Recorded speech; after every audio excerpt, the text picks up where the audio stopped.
What's up, y'all? It's your boy Reese back with another video, and today I'm showing you guys the best settings for console players, because I understand being a console player myself. I understand how the struggles of comparing to these PC players, and this is what I use and what I do to get better and get that advantage above them. Not really get past them, but just be on par with PC players. So watch this full video to find out what settings you need. All right, we'll start off with the simple stuff that everyone already knows about, and this is basically up to personal preference. But so I would start with your button layout. So I know some people, they want to jump with different buttons. They want to jump with the stick, or they want to like shoot with your elbows and RBs. Me personally, I play standard. I've played standards for years because that's what I'm most comfortable with, and it allows me to play the best. And what is going to make you the best and makes you the fastest player and moving around the map crazy looking is your sensitivity. Guys, I recommend that you go above 10, at least 10, so you can turn around on people. Me personally, I run 12. That's what I've been running for like years. It feels comfortable for me. It goes up to like 20 this year, which is insane, and as you can see, it's called insane. But I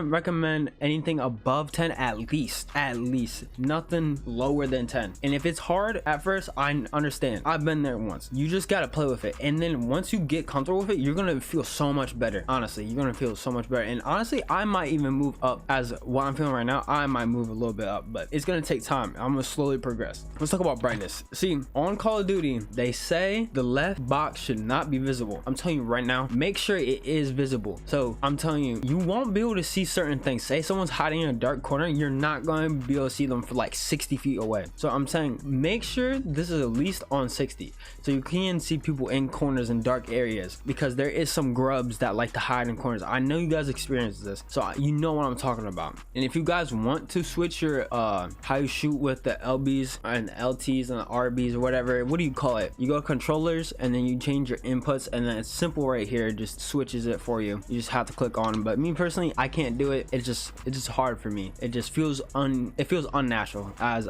I don't know what it is. Okay, so I want to tell you guys, this is a very important thing. Some people might not know this. So when you have controller vibration on, when you have it on, it is really hard for you to control your aim, especially when there's a bunch of flinch in the game. You need to have this off, because the vibration is going to mess with you. I know some people like the feeling of it, but you need to have this off to be able to even shoot straight. On demand texture streaming, honestly, if you're on PC, you can have this on, but I would recommend if you're on console, have it off. It's going to make your FPS probably go down lower. I haven't really tested it, but from my experience, I feel like my FPS has dropped when I had this on. And you want to turn off your motion blur. Motion blur makes it very hard to see people. Obviously, everyone knows. And you want to turn off weapon blur. I don't even know why this is in the game. It just makes it harder to see things. And you want to have film grain all the way down, I don't care if you like the aesthetic or whatever. It just, no, the depth of field, I have it on. It just makes it easier for, like, if you want to focus in on, say you have iron sights, you can see straighter. And then Philadelphia FX cast, I don't really know how to say this. You want to make sure this strength is all the way up. You want to have your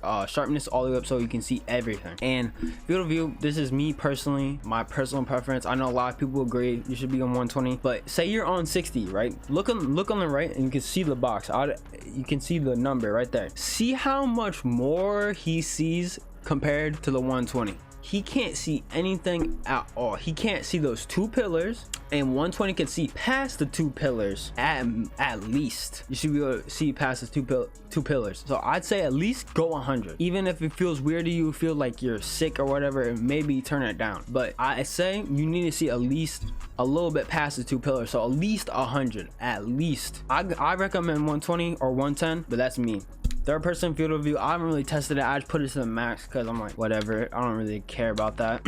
And then, all right, so let's talk about volume. Honestly, if you have headphones on when you're playing, you want to have your on headphones, and you want to make the audio better for you. Honestly, I have it at 100 because I want to hear everything that's going on. You could turn, probably I would say recommending that you could just turn off if you really don't care, is the hit marker volume. It doesn't really matter about that, but everything else, and it needs to be up besides dialogue and music. Those things really need to be up, and that's the only thing I'd probably recommend. This thing right here is your mini map. So if you have this on circle, it's more aesthetically pleasing, and I understand why you want to have that, but you want to make sure it's on square. You can obviously see way more on the map, and I know you can't see red dots, but it still gives you an idea where you could be heading in the map, because I don't really know all the maps and everything yet. So I put on square so you can see everything that's going on, like the field of view. If you want to see as much as possible. Thank you guys for watching this video. I just want to help you guys, because I understand as a console player, you're trying to keep up with these PC players. They got like 500 FPS per second. I'm like, bro, come on. They're complaining about being lower than like 100 when I'm like being blessed if I get 100. Like, come on, I'm a console player.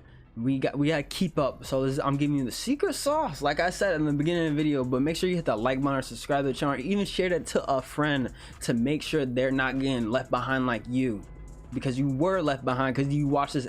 See, bro, I'm giving you the sauce. Now you're not left behind, y'all. So subscribe to the channel.